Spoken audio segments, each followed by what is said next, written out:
السلام علیکم ورحمۃ اللہ وبرکاتہ۔ الحمدللہ بھائی، جو لوگ جن تک یہ آڈیو پہنچ رہی ہے وہ لوگ جانتے ہیں کہ ماشاءاللہ اللہ کے فضل سے سال 2024 کا حج مکمل ہو چکا ہے، اور آج 13واں چاند ہے۔ جو حضرات 13ویں کی رمی کرنے کے لیے مینا میں رکے تھے، الحمدللہ وہ تمام بھی اپنی اپنی ہوٹلوں کے اندر میں پہنچ چکے ہوں گے۔ اللہ تبارک و تعالی تمام کے حج کو قبول کرے، غلطی کوتاہیوں کو معاف کرے، اپنے فضل سے قبول کرے۔ چند باتیں خصوصاً حاجی حضرات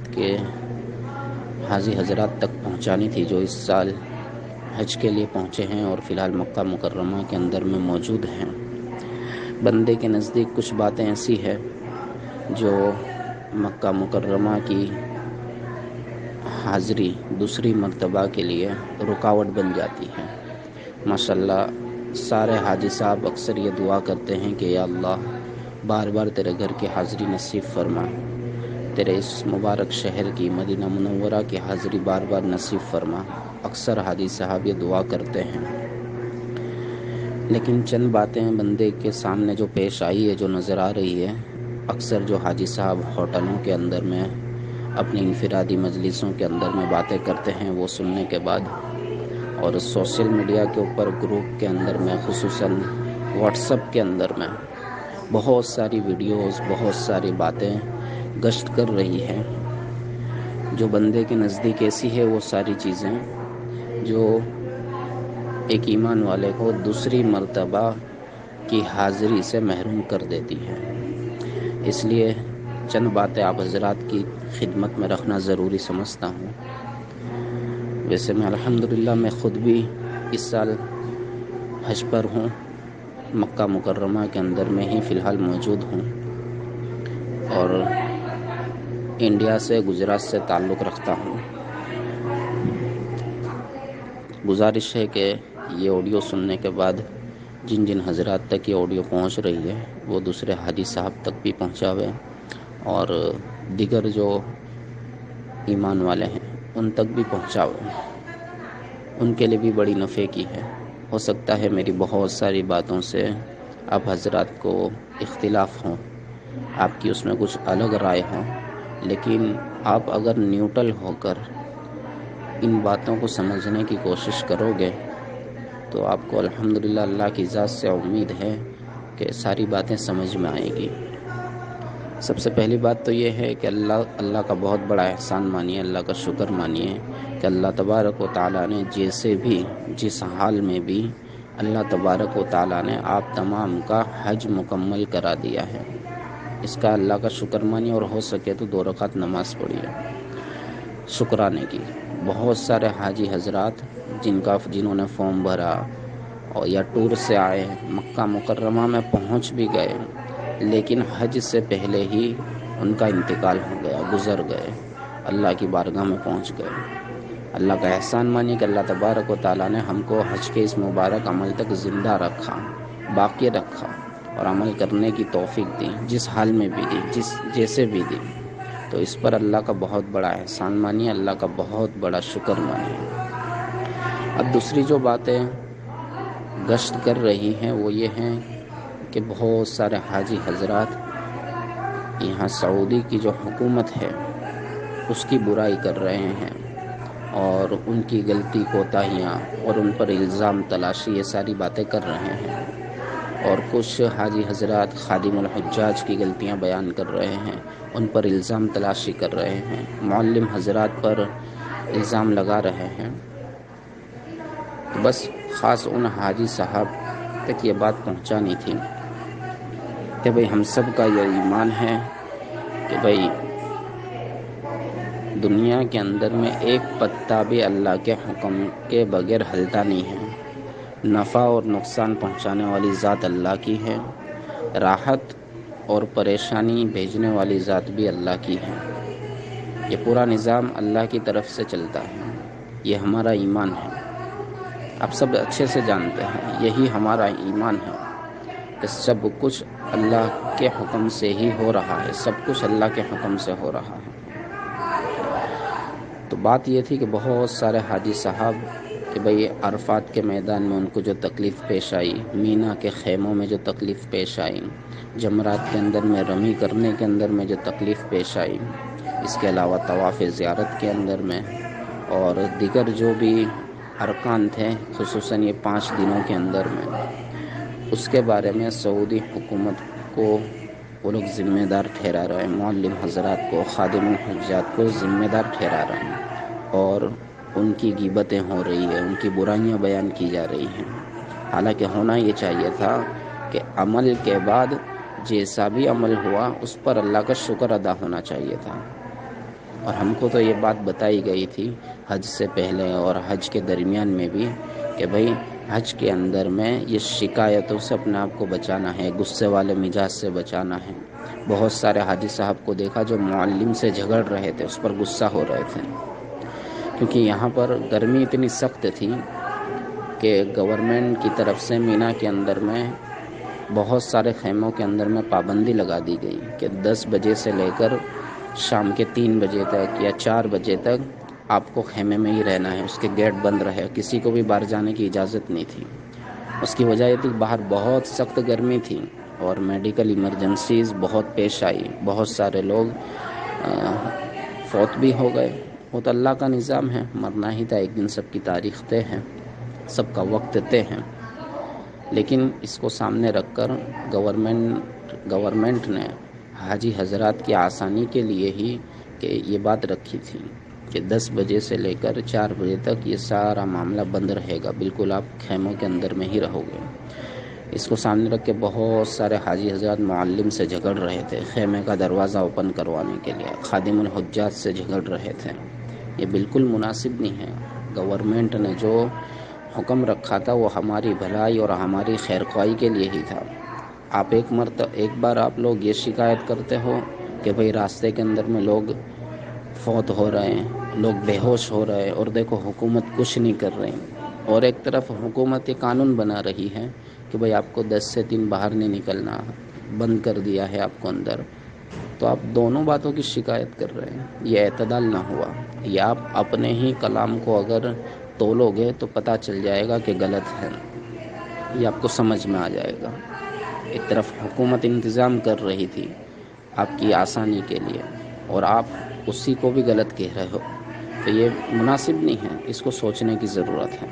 اور دوسرا کہ مینا کے خیموں کے اندر میں خصوصاً ایک آڈیو مجھ تک پہنچی ہے ہمارے گجرات کے ایک ضلع کے کسی مدرسے کے محتمم صاحب کی ہے، اور اس میں انہوں نے بھی بہت ساری باتیں رکھی ہیں کہ بھئی مینا کے خیموں کے اندر میں گجرات کے حاجی حضرات کو بہت تکلیف پیش آئی، بلکہ انہوں نے اس کے اندر میں یہاں تک الفاظ استعمال کیا کہ بھئی ظلم کیا گیا ہے، ظلم کیا گیا ہے۔ بھئی میری تو کوئی حیثیت نہیں ہے کہ بھئی میں کسی بھی عالم دین، کسی مدرسے کے محتمم کی بات کے سامنے اپنی کوئی بات رکھوں، اور ان کا علم کا درجہ بہت بڑا ہے، اللہ سے تعلق کے اندر میں اللہ کے نزدیک ان کا مقام بہت بڑا ہے۔ میرا ان سے کوئی ذاتی اختلاف نہیں ہے، میں وہ ضلع کا نام بھی جانتا ہوں، لیکن اس کو شائع کرنا ضروری نہیں سمجھتا، وہ بتانا ضروری نہیں سمجھتا۔ آپ حضرات تک وہ بات پہنچی ہوگی، اکثر حضرات تک۔ تو انہوں نے اس آڈیو میں کہا کہ گجرات کے حاجیوں پر خصوصاً ظلم ہوا ہے کہ ان کو رات کا کھانا 12 بجے دیا گیا، ان کو کھانا ایسا دیا گیا کہ ایک لقمہ بھی اندر نہ جائے، اور خیموں کے اندر میں سونے کی سہولت اور جو بیڈ رہتا ہے وہ نہیں ملا، پیشاب کرنے جانے میں بھی یہ خطرہ ہوتا تھا کہ کہیں بیڈ چلا نہ جائے۔ انہوں نے یہ ساری باتیں رکھی اور انہیں اس بات کو پورے صوبے گجرات کے حاجی حضرات کے ساتھ جوڑا ہے۔ الحمدللہ میں بھی صوبے گجرات سے ہی ہوں، اسی لیے یہ بات خاص رکھ رہا ہوں کہ اللہ کے فضل سے ہمارے خیمے میں تو ایسی کوئی بات پیش نہیں آئی۔ الحمدللہ دوپہر کا کھانا ظہر سے پہلے مل جاتا تھا، یہاں پر 12:30 بجے ظہر کا وقت ہو جاتا ہے، اس سے پہلے بس یا اسی وقت پر دوپہر کا کھانا مل جاتا تھا، اور رات کا کھانا الحمدللہ مغرب کے بعد مل جاتا تھا۔ کبھی بھی ایک مرتبہ بھی ایسا نہیں ہوا کہ دوپہر کا کھانا ظہر بعد ملا ہو اور رات کا کھانا عشاء کے بعد ملا ہو، اور کہہ رہے کہ صبح کا کھانا 4 بجے ملتا تھا ناشتہ، تو ہمارے ساتھ تو ایسا نہیں ہوا کبھی بھی۔ فجر کی نماز کے بعد 6 بجے 6:30 بجے ان اوقات کے اندر میں وہ لوگ ناشتہ دیتے تھے، اور الحمدللہ کھانا اس لائق ہوتا تھا کہ وہ کھایا جا سکے۔ ہاں، ہو سکتا ہے کہ انہوں نے جو بات رکھی ان کے خیمے میں کبھی ایک آدھ بار یہ بات پیش آ گئی ہوگی، تو اس کو اللہ کی طرف سے سمجھے۔ اور یہ الزام لگانا کہ ظلم کیا ہے، یہ تو بہت سوچنے کی بات ہے، کیونکہ ظلم کا یہ الفاظ ہے، یہ اگر الزام لگایا ہے اور ایسا معاملہ نہیں ہے تو آخرت کے اندر میں جواب دہی کرنی پڑے گی۔ یہ الزام لگایا ہے، اس کی جواب دہی کرنی پڑے گی۔ تو بھائی اللہ کی طرف سے اس کو سمجھے اور ان ساری چیزوں کو اللہ تبارک و تعالیٰ کی رضا اور اس کے حکم کے ساتھ ہی جوڑے۔ انشاءاللہ وہاں پر جوڑ دیں گے اور صبر کر لیں گے تو اللہ تبارک تعالیٰ اس پر اجر دے دے گا، اور شکایتیں کریں گے تو اللہ تبارک و تعالیٰ ان شکایتوں کی وجہ سے دوسری مرتبہ کی حاضری سے محروم کر دیتا ہے، کیونکہ ہم لوگ جن لوگوں کی شکایتیں کر رہے ہیں وہ ہم سے بہت بہتر ہے، اسی لیے تو اللہ تبارک و تعالیٰ نے ان لوگوں کو کعبۃ اللہ کی خدمت کے لیے پسند کیا ہے، حاجی حضرات کی خدمت کے لیے پسند کیا ہے، اسی لیے تو اللہ تبارک و تعالیٰ نے ان کو مکہ مکرمہ کی مبارک سرزمین کے اوپر پیدا کیا ہے۔ یہ سمجھنے کی بات ہے، اس لیے ان کے بارے میں لب کشائی کرنا، اس سے اپنے آپ کو بچانا ہے۔ میں اس سے بالکل منع نہیں کر رہا کہ ہو سکتا ہے کچھ غلطیاں ہوں گی، کیونکہ اب 18 لاکھ حاجی ایک جگہ پر جمع ہے تو اتنے بڑے مجمع کا انتظام کرنے میں غلطی ہوتی ہے۔ ہم خود سوچیں کہ ہمارے مدرسے میں 200 300 400 بچے ہوتے ہیں، ارے میں تو کہتا ہوں اس سے آگے بڑھ کر ہم یہ سوچیں کہ ہمارے گھر میں 5-7 لوگ ہیں، کیا 5-7 لوگوں کا نظام بنانے کے اندر میں کچھ غلطیاں نہیں ہوتی رہتی ہیں؟ تو پھر 18 لاکھ کی تعداد تو کچھ نہ کچھ آگے پیچھے تو ہوتا رہتا ہے، ہوگا، اس کو برداشت کرنا ہے اور اللہ کی طرف اس کو منسوب کرنا ہے کہ اللہ کی طرف سے ہے۔ اس پر شکایتیں کرنا یہ مناسب نہیں لگ رہا، کیونکہ یہ جو جن کے بارے میں ہم شکایتیں کر رہے ہیں اس میں بہت بڑا طبقہ یہ ہے جو صحابہ کی اولاد ہے، صحابہ کی اولاد میں سے ہے، بہت بڑا طبقہ، اور یہی وہ وجہ ہے، یہی وہ بات ہیں جو دوسری مرتبہ کی بار بار کی حاضری سے بندے کو محروم کر دیتی ہیں۔ اللہ تبارک و تعالیٰ پھر اس کو بلاتے نہیں ہیں، یہ تو میرے شہر میں جا کے وہاں کی شکایت اور وہاں کے لوگوں کی شکایتیں کرتا ہے پوری دنیا بھر میں، تو اللہ تبارک و تعالیٰ دوسری مرتبہ کی حاضری سے محروم کر دیتے ہیں۔ اور صبر کہتے ہی اس کو ہیں کہ اپنی زبانوں کو سل لیا جائے، اپنی پریشانی کو اللہ کے آگے رکھ دیا جائے اور اس پر راضی رہا جائے، اس کا تذکرہ بہت نہ کیا جائے، اسی کو صبر کہتے ہیں۔ اصل صبر یہی ہے۔ ہاں، لوگوں کو کہتے پھرنا یہ صبر نہیں ہے۔ میں لوگوں کو کہتا بھی پھروں، شکایتیں بھی کرتا رہوں اور پھر یوں بھی کہوں کہ بھائی میں نے تو بہت صبر کیا، تو یہ غلط ہے۔ صبر اسی کو کہتے ہیں کہ خاموش رہا جائے، اپنی زبانوں کو سل لیا جائے، بالکل سل لیا جائے۔ اور اللہ کے فضل سے ماشاءاللہ بھائی حکومت کا بہت بڑا انتظام ہے، اور بہت سارے لوگوں نے یہ شکایتیں بھی کی ہیں کہ بھائی حکومت نے 4 دن پہلے بس بند کر دی، حج کے 4 دن پہلے حرم جانے نہیں دیا، حج کے 3 دن بعد بھی بسیں بند ہیں، حرم جانے نہیں دے رہے ہیں۔ بھائی وہ بسیں بند کرنے کی جو وجہ ہے وہ بھی ہماری خیرخواہی ہی ہے، وہ بھی ہماری خیرخواہی ہے، کیونکہ حج کے جو 5 دن ہیں بڑے مشقت والے ہیں، بڑے حالات والے ہیں، یہ آپ سب جانتے ہیں، اور جن لوگوں نے یہ حج کیا ہے وہ تب جان ہی چکے ہیں کہ کتنی مشقت بھرے یہ 5 دن رہتے ہیں۔ تو اس کی تیاری کے لیے حکومت یہ بسیں بند کر دیتی ہیں تاکہ سارے حاجی حضرات یہ 3-4 دن حج کے پہلے مستقل آرام کر لیں اور اپنی ان 5 دنوں کی عمل کی ارکانوں کی بھی تیاری کریں اور اپنے سامان سفر کی بھی تیاری آسانی سے کر لیں۔ اسی کے لیے 3 دن بسیں بند کرتے ہیں، اور کوئی وجہ نہیں ہے، اور کوئی وجہ نہیں ہے۔ اور حج کے بعد بھی یہ 2-3 دن جو بسیں بند رہتی ہیں وہ ہماری آسانی کے لیے ہے کہ آپ لوگ 1-2 دن تھوڑا آرام کر لو، اور اس کے بعد پھر یہ بسیں شروع ہو جائے گی، پھر سے آپ روزانہ حرم جا سکتے ہیں۔ اور ماشاءاللہ اتنا بڑا ان کا نظام ہے کہ اتنی گرمی کے اندر میں میرا اپنا ذاتی تجربہ تو یہ ہے کہ ایک مرتبہ بھی مجھے حرم جانے کے لیے بس کا انتظار کرنا نہیں پڑا دھوپ کے اندر میں کہ بھائی 5 منٹ بعد بس آئے گی، 10 منٹ بعد بس، ایک مرتبہ بھی نہیں ہوا۔ ہوٹل سے نکلنے کے بعد عزیزیہ کے اندر میں ہوٹل کے قریب ہی ہر ہوٹل کچھ ہوٹلوں کے بیچ میں ایک بس اسٹینڈ بنایا ہے جو پیدل فاصلے پہ 2 منٹ کے فاصلے میں ہوتا تھا، اس سے زیادہ دور نہیں، 2-3 منٹ۔ آپ وہاں پہنچتے تھے، وہاں پر بس موجود ہی رہتی تھی، ایک مرتبہ بھی ایسا نہیں ہوا کہ بس موجود نہ ہو، موجود ہی رہتی تھی، اور فل اے سی والی بس رہتی تھی۔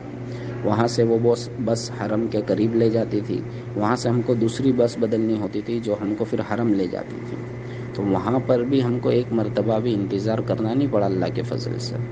تو اتنا بڑا، اتنا بہترین نظام انہوں نے چلایا ہے، اور اتنے دنوں کے اندر میں 1 روپیہ بھی ہم کو پانی پینے کے لیے خرچ کرنا نہیں پڑا۔ یہ بہت بڑی بات ہے، بہت بڑی بات ہے۔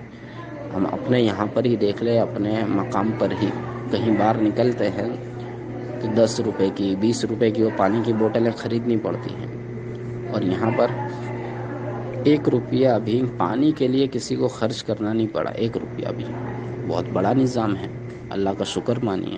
اور یہ لوگ ہی اس کے لائق تھے، مستحق تھے کہ جو حاجیوں کی خدمت کرتے اور کعبۃ اللہ کی خدمت کرتے۔ اور بہت سارے لوگ شکایت کر رہے ہیں یہاں کی جو پولیس فورس ہے، جو انتظامیہ ہے، جو حرم کے اندر میں ہے، اس کے بارے میں۔ اور شکایت یہ تھی کہ بھئی ہم کو 2 رکعت نماز مطاف میں پڑھنے نہیں دی۔ اب آپ راستے کے اندر میں کھڑے ہو جاؤ گے تو کہاں سے پڑھنے دے گا؟ اب آپ ہی سمجھیے کہ 18 لاکھ حاجی اگر وہ طواف کرنے کے لیے آ رہے ہیں، اگر آپ راستے کے اندر میں 2 رکعت کی نیت باندھ لو گے اور آپ کو دیکھ کر کتنے کھڑے ہو جاتے ہیں وہ آپ جانتے ہیں، تو کتنے لوگوں کا طواف رکتا ہے، کتنے لوگوں کا راستہ رکتا ہے۔ یہ ساری باتیں بھی ہوتی ہیں، اسی لیے وہ زبردستی اٹھا دیتے ہیں، اور وہ ان کا قانون ہے، وہ اس پر عمل کر رہے ہیں۔ وہ صرف آپ کے ساتھ نہیں، سب کے ساتھ یہی کر رہے ہیں۔ بلکہ آپ کو چاہیے تھا کہ آپ ایسی جگہ نماز پڑھتے کہ جہاں کسی کا راستہ نہ رکتا ہو۔ انہوں نے ایسے علاقے بنائے ہیں عبادت کے لیے، وہ الگ علاقے، الگ کچھ جگہیں رکھی ہیں، بورڈ لگے ہوتے ہیں، پھر بھی آپ لوگ ان کی شکایت کر رہے ہیں، تو یہ بھی بہت غلط ہے، مناسب نہیں ہے۔ یہ سارا نظام اسی کے لیے ہے، سارے قوانین اور ساری ترتیب اسی کے لیے تھی کہ یہ جو 18 لاکھ حاجی پوری دنیا سے آئے ہیں، سب کے سارے ارکان ہو جائے، کسی کا کوئی ارکان چھوٹے نہیں۔ یہ ساری ترتیب اسی کے لیے ہے۔ اور الحمدللہ آپ اگر تحقیق کرو گے اور جتنے آپ کے تعلق والے حاجی ہیں ان سے پوچھو گے کہ آپ کا کوئی ارکان بھیڑ کی وجہ سے چھوٹ گیا، تو وہ کہے گا، وہ کبھی ایسا نہیں کہے گا کہ بھئی نہیں، سب کے سارے ارکان ہو جاتے ہیں۔ اس کے پیچھے کی وجہ یہی ہے کہ انہوں نے یہ ترتیب بنائی ہے، یہ قوانین سارے بنائے ہیں، تو سب کے سب ارکان ہو جاتے ہیں الحمدللہ۔ تو بس یہ ساری باتیں تھیں۔ بہت سارے لوگ شکایت کرتے ہیں کہ بھئی عرفات کے اندر میں یہ تکلیف پیش آئی، عرفات کے اندر میں یہ تکلیف پیش آئی۔ تو سمجھنے کی بات یہ ہے کہ بھئی حج جو عمل ہے یہ اصل میں بہت بڑا ایک سبق ہے۔ حج کے اندر میں ایک ایک قدم، ایک ایک عمل، ایک ایک ارکان اور تکلیف پیش آنے والی ایک ایک چیزوں پر غور کرو گے تو اس کے اندر میں بہت بڑے بڑے سبق ہیں، بہت بڑے بڑے۔ اگر ہم احرام باندھ کر گھر سے نکل رہے ہیں، اس میں سبق ہے کہ ہم کو ایک دن ایسی ہی 2 چادروں کے اندر میں لپیٹ کر گھر چھوڑ کر نکلنا ہے۔ ہم مہینوں پہلے سے سامان کی تیاری کرتے ہیں حج پر جانے کے لیے، تو یہ اس میں سبق ہے کہ ہم کو ایک دن قبر میں جانا ہے اور وہاں جو چیزیں کام آنے والی ہیں وہ اس سامان کی بھی، اس اعمال کی بھی تیاری کرو، یہ سبق ہے۔ اسی طرح عرفات میں، مینا میں ہم کسی کو راستہ پوچھتے تھے، وہ بتاتا نہیں تھا، اصل میں اس کو پتہ ہی نہیں ہوتا تھا۔ مینا یہ ایک سمجھو ایک چھوٹی سی سٹی ہے، ہاں، اور سارے خیمے ایک جیسے ہوتے ہیں، سب کو پتہ نہیں ہوتا یہاں پر، اسی لیے وہ نہیں بتاتے۔ نہیں بتانے کی وجہ نہیں، وہ غلط بتا دے گا، آپ کہیں سے کہیں اور پہنچ جاؤ گے، پھر آپ اسی کو الزام دو گے، اس لیے وہ لوگ نہیں بتاتے۔